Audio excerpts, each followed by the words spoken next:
Welcome once again to 26 North Halstead. I'm your host, George Blaze. So much going on these days, and it seems like every week there's just something else to pile on top of it. Not most recently, over the Father's Day weekend, Chicago saw one of the most violent weekends as far as gunfire was concerned. Over 100 people shot, 14 people lost their lives, and we're just beginning to get into the hot Chicago summer. What's going to happen here? What can be done? How can we start to try and stem some of the violence out here? Joining me now is an expert in that area, Tio Hardiman.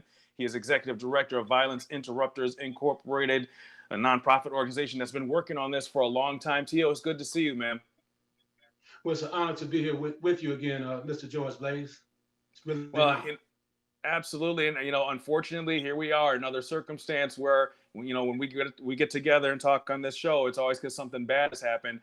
There's that Father's Day weekend was something else, man. What was going on out there? Well, the gun violence in Chicago is all over the place. Everything is not gang related. You have a lot of people that are pretty much living on the edge. Everybody's like on 10 in some of the communities, like the South and West Side and the East Side. So any slight infraction would cause a person to do bodily harm to another person. So there's no method to the madness. I've been reaching out to the mayor, hoping that she would meet with me so that I can pretty much give her some advice, so to speak. I'm not looking for a job. I'm not looking for any funding, but I would like to meet with her to give her some advice in regards to how to really reduce gun violence in Chicago, George. But back to your question, though, the violence is all over the place. You have a lot of different motives behind the violence. And so more work needs to be done on the ground level to reach the shooters here in Chicago, George. It seemed like, just as this COVID thing was getting kicked off, we are just going through a period of time in which there was a lot of crime going on the Red Line, on the CTA, and that was ticking up differently than it ever had in the past. And it just begs the question, is there something really different going on the streets? There's nothing different going on. The week that George Floyd was killed, there was a lot of people, taken to the streets here in Chicago, which led to an increase in shootings and homicides based on the fact that you had a lot of people looting all over the city. You had riots taking place and people were being robbed for their belongings after they looted different places throughout the city. You had young men going into other neighborhoods that they're not really welcome in, and they were killed. So you had a whole lot of motives behind the violence during that George Floyd, when everybody was organizing and protesting. So that's something different there because you had a lot of people spilling over all over the city. Number one, and number two is just an everyday struggle in the concrete jungle here in Chicago as it relates to a lot of young men in particular, a certain segment of our population. They just feel that violence is the only way to settle conflict or disputes. See, nobody wants to get caught without a gun because the gun is seen as a neutralizer. If you're outnumbered and a lot of people step to you, you have a gun, you kind of protect yourself. But we should work together. Everybody in Chicago should work together to try to ease tensions in Chicago and some of these communities out here. It's very, very important, in other words, very important. Well, when we look at the statistics as far as the gun violence on the streets, it seemed like as soon as Governor Rauner cut funding to programs like yours and others across the state, that's when everything started to tick up. It's not just this year. Well, yeah, I agree with you. The bottom line is I'm the former director of Ceasefire Illinois. God has blessed me with a proven track record when it comes down to reducing shootings and killings here in Chicago. When I was up and running, like in 2013, I incorporated violence interrupters from 2013 into 2020 now, and I'll that in a minute. But when I was directing Ceasefire, we actually basically we experienced more like an 80% reduction in killings and shootings in some communities that we worked in. And then in Chicago, there was a 25% reduction in overall killings in Chicago. So there's definitely a lot of work that was done. Now, fast track from 2013 to the year 2020, I incorporated violence interrupters, and we're still doing a lot of work in the community. My staff, thus far, we've mediated 30 conflicts on the front end that could have turned deadly. We saved 30 people's lives, and that's some pretty good work there because I don't have the big staff that I used to employ. But at the same time, we continue to do a lot of good work. I'm working over in the West Haven community now, and we're doing pretty good there in that area because there's been a significant reduction so far over the last like 40 some days in the West Haven area near the United Center. There's been about 40 some plus days without a shooting over there amidst all of the shooting that's going on throughout the entire city here in Chicago. And also, people might say that that particular area has been gentrified, but that's not the case. You still have a lot of problems in that particular area. And we have a relationship with all the different cliques in that area. We have what you call the coexistence rule taking place over there, okay? For those people who aren't familiar with violence interrupters and the actual hands-on work you're doing, kind of explain to us a little bit about what the process is, from noticing that there's a problem to actually getting on the ground and mediating an issue. Yeah, what's going on? Good question. See, I'm the creator of the Violence Interrupters when I was with Ceasefire, and I created the Violence Interrupters back in 2004 to serve as a specially trained unit of individuals that know how to intercept whispers so they can detect and prevent gun violence on the front end. That's the reason why I created the Violence Interrupters too, and I hired guys that most people would not hire. I hired a lot of guys that were and women that were ex-offenders, ex-gang members that can go out there and basically they have a relationship with the young guys. And in order to really stop a killing, you have to put yourself in the mindset of a shooter, the mindset of a potential killer, so you know the way they think, so to speak. So that's what the Violence Interrupters do. And we have a 40-hour training, which we basically facilitate for all new violence interrupters. So our work is based on science, and we do a pretty good job. Like I said, this year already, we've mediated 30 conflicts here in Chicago. And I must say, these were some very, very serious conflicts where people were ready to take a life. So it's important, but we all must work together, number one. And sometimes people have to stay in their lane. Some people represent job programs, and that's what they do. They do good at job programs. Some people offer mental health services. But once the violence interrupters mediate the conflict, then we refer the individuals to different social services out here to help them along the way to becoming productive members of society. One of the areas that's been challenging, I know, for your organization is the fact that over the years, the relationship with the Chicago Police Department hasn't been the best because they don't trust people based on the track record they're coming from who are doing a lot of the work. And yet there's really no other people qualified enough to do the kind of work. So it's like you're kind of in a catch-22 with that. Well, I had a meeting with Superintendent David Brown. We did meet.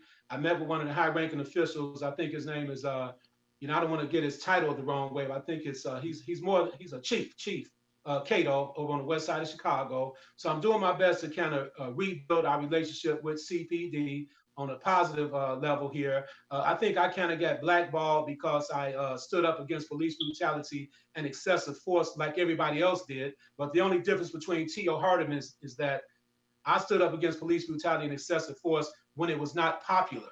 See, everybody else came later on in the game. So I think a lot of people began to look at me more like a radical, individual, outspoken individual. But the thing is this, if you really want to stop the killing, you can even think about Phil Jackson with the Chicago Bulls and Michael Jordan.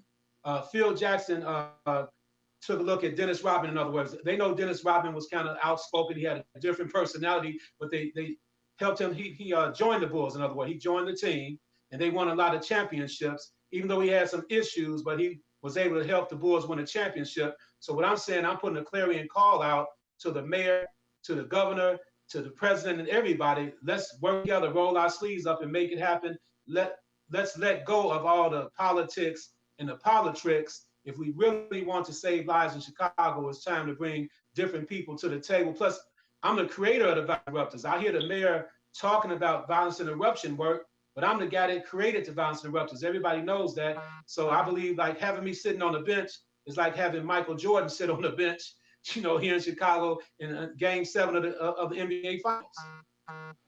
Well, a lot of people are criticizing our Cook County, our main prosecutor here, Kim Foxx, because lately she's been kind of letting people off on nonviolent offenses for sure. She's been letting people bond out. They've changed the way kind of locking people out, getting people back on the streets. And some people see that if you're putting people on the street who've shown to be a little bit of a problem, that's just exacerbating it, getting people out on the street too fast. Well, Kim Foxx is doing the best she can do. Kim understands that there's been a lot of police corruption, wrongful convictions, and if a person has a non-violent background, I don't see a problem releasing some of the individuals that do not display any type of violent tendencies or violent behaviors. No matter what Kim does, she might be ridiculed or like criticize, but you can only do so much. Just like the governor, commuted sentences for people that were locked up for marijuana crimes because marijuana is legal now. Kim is doing the best she can do. Sometimes you represent law enforcement. There has to be a common ground. You have to be kind of strong and stringent in your policies. Then you have to negotiate and be a little bit more flexible in your policies. But I think Kim is doing a pretty good job, to the best of her ability. Well, you mentioned you had the opportunity to meet with Superintendent Brown. I mean, this is a Texas lawman coming here to Chicago. Did it sound like he's got some good ideas about how to handle a city like Chicago? Yeah, let me be honest with you. David Brown, the meeting was very positive. I appreciate the opportunity to meet with him. But at the same time, yes, he comes from out of Texas. Chicago is a totally different playing field here. I believe that David Brown can do a pretty good job, but he has to understand that he just got here, and the violence is not there's not no one motive behind the violence. So when you talk about what you plan to implement, like when he first got here, he made the comment that he was going to help Chicago, get their homicides to under 300. We're over 300 right now. So the thing is, you cannot come here being so like confident. In other words, because you have to study. It's important to study the problem first before you make a lot of comments about the problem. Now, this is not a criticism of David Brown. This is just the truth. See, I'm the kind of guy, I know the back streets of Chicago. I know the concrete jungle. I know a lot of the young guys out there. I'm not the only solution, but I'm part of the solution. And it really, really baffles me why I'm not really in the overall equation here when it comes down to the city's violence prevention, like initiative. But I'm okay regardless because I'm steady working and I receive a lot of private support when it comes down to Violence Interrupters Incorporated. And as a matter of fact, I have a comic book out now, George, as well for grammar school students when it comes down to reducing the violence, okay? So God continues to move me in spite of anything else that's going on. But David Brown has his work cut out for him. You cannot play games here in Chicago being so strong with law enforcement. Understand this. The homicide clearance rate, when it comes down to solving homicides, is abysmal, like 14%. That's not David Brown's problem. That existed before he got here. That means people get away with murder 86% of the time. So that's the reason why that's a big problem as well. And also the ATF, they have to work a little harder in the area of intercepting the gun trafficking because you have too many guns in Chicago, too many illegal guns, and something needs to be done on a higher level to make sure we intercept these guns, the illegal gun trade. And it's not just rumors. From different people I've talked to, they thought it was just kind of an urban myth that they'll be like, oh, a pickup truck full of rifles just shows up in Inglewood, or a rail car unlocked full of handguns and stuff just there laying around. This stuff is going on. Yes, but there's been many stories of freight trains that were broken into with semi-automatic weapons there. Many stories about trucks mysteriously parked in the neighborhood. So therefore, that's another long story. But if you want to be a little bit more technical with everything, if you took all the drugs out of the African American community, then what would the police have to arrest people for, like the illegal drug trade, the illegal guns, and all that kind of stuff? If you took those vices out of the community, we might be able to get somewhere. So the United States government, like I say, I'm not here criticizing, I'm just telling the truth based on facts. The United States government, there's been a big failure when it comes down to stopping the illegal drug trade in big cities like Chicago, Baltimore, Philadelphia, the list goes on. And when it comes down to stemming the tide of the illegal gun trafficking trade, there's been some failures. I mean, somebody fell asleep at the wheel, just being honest with the viewers here. And that's where the work comes in at. But I also want to talk a little bit about solutions, George, and I'll get to that in a minute. Unless do you have something else you want to No, say no, to me that's my next question to you was going to be, Okay. who are the shooters? Who are these young men? Yeah. Well, the young men that are shooting out there are young men that feel like nobody really cares about them, and they feel that basically, if they get into any conflict, they're going to do away with the person they got into a conflict with. Some of the young guys are fighting to control blocks out there. Some of the young men are fighting just to uphold their image. I've interviewed with young men that are just trying to shoot people just for the fun of it. Some people don't care. Then you got people that shoot because of self-defense. You've had a 3-year-old young man killed, 3-year-old baby killed, a 1-year-old baby killed, a 13-year-old girl killed, and 2 women were executed on the southeast side of Chicago recently. And so the beat goes on. And so for people that shoot kids, even the brothers on the streets do not like that. So people need to understand this, but it's incumbent upon the brothers on the streets to hold those people accountable in some form or fashion. Whatever that looks like, the brothers really need to step up in that situation there, because it's really totally unacceptable when people go out and shoot kids, women, and babies or whatever, when they shoot anybody really. But the thing, kids and women should be sacred, and older people. And the brothers on the streets, they know this, but some people have just given up. They feel disenfranchised, ostracized from overall society, and they're living in what you call like a bubble. In their mind, it's okay in regards to what they're doing, because a lot of people actually support their behavior, the people in their little inner circle. So we have to work harder to reach the guys with mental health problems, because anybody that shoots a baby, therefore there might be some type of mental health issue going on in that person's psyche. It's a complex problem, and it's tangentially Right. related in a way when we're talking about people who are out there. There's this issue of all these missing women on the South Side of Chicago, around Washington Park or what have you. There's like 50 missing women, and there's no follow up. There's no case. No one's looking for them. Is that related in any way to what we're talking about today? Yeah, see, now you've had a lot of women that were shot and killed recently as well, but the missing women, I actually stood up with a lot of my comrades that took to the streets.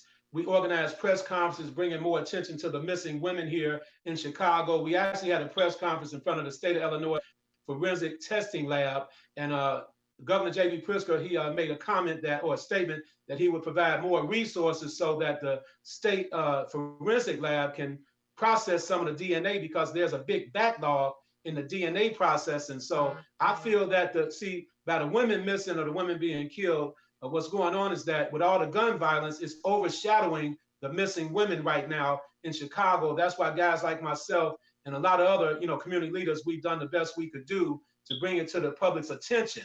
So that's what's going on, because when you got kids right now, Chicago has over 300 homicides.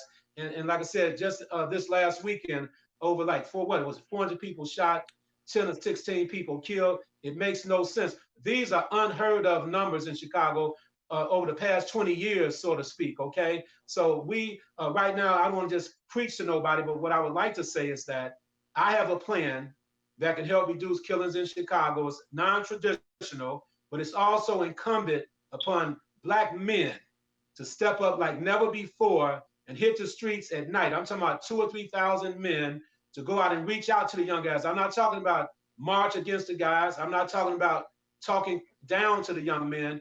Find out what's going on in their minds, and try to bring them to the table so they can, process what's going on and resolve the conflicts in the community.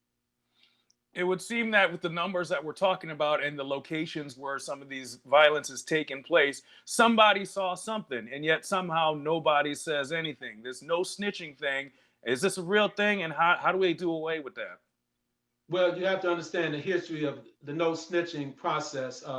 Right now, when the Department of Justice, they actually had an investigation here on the Chicago Police Department, a scathing investigation, and they ruled that CPD was one of the most corrupt police departments in the United States of America. And I say this because, not because I'm against the police, I'm only against excessive force and police brutality. But what happened is that the Chicago police have a no snitching rule, a code of silence. So if you expect the guys on the streets to let go of the no snitching rule, the Chicago police, they have to do the same thing, because one is no bigger than the other. So, you got a lot of people are not telling about situations because no one's there to protect them. We've had so many stories of witnesses being shot in the head here in Chicago. They're not protected. So that's why people are scared. And they're not just scared for themselves, they're scared for their family members. See, we have to, I don't want to just keep saying we have to understand. I don't want to preach to nobody, but the reality is that I understand why people are not stepping up, because they're in fear of their own lives and their families' lives. And we have to do a better job at protecting people right now. There's a rumor out there that there's letters and memos going on around the police union rank and file, saying that they're going to try and have some blue flu on certain weekends. Is this something that worries you? Well, it doesn't worry me at all, because if you think about it, you got to look at the homicide numbers over the last 30 years. Actually, back in the 80s, you had almost 900 homicides in one of those years during the decade of the 80s. The same thing in the decade of the 90s and the year 2000. You know, one of the years in the 2000, you had almost 800 homicides, and the police were working full fledged during those years. So this is one of the major elephants in the room, so to speak. The police cannot stop killings anyway because the police have not been trained to stop killings on the front end. I've offered my services to the police department to help them facilitate a training to show them how to mediate conflicts in order to save lives on the front end. You have a lot of good police officers out there that have relationships with some of them guys on the streets. We can mediate conflicts together. I'm willing to put that out there as long as we don't get too deep into all the information. But the police have not been trained to stop killing. So if they call in with the blue flu, you know, the police are getting a real black eye right now because of the actions of a few police officers. So I understand, but I don't think the police are able to stop it. So right now, black men have to step up. 78% of the killings in Chicago occur in African American communities. People get mad at me because I talk about the black on black killings, and I say we need to put the same amount of energy and focus in stopping the killings, the same energy and focus we put in when the police kill somebody. So there's a model in Chicago people don't know about. Let me say this. When Laquan McDonald was executed and killed by Officer Jason Van Dyke, everybody came together. A lot of people that would never speak out against the police began to organize. A lot of the pastors, political officials, some of the same political officials never said a word. Some of the same pastors never said a word until the movement became so big they had to join the movement. So as an end result, in Chicago, there's been about an 85% reduction in police-involved shootings of black men in Chicago because everybody organized together. If we were to place the same amount of energy here in Chicago to stop the killings, we could probably see an 85% reduction in gun violence. But it's going to take sustained effort, sustained protesting, demonstrations, community outreach.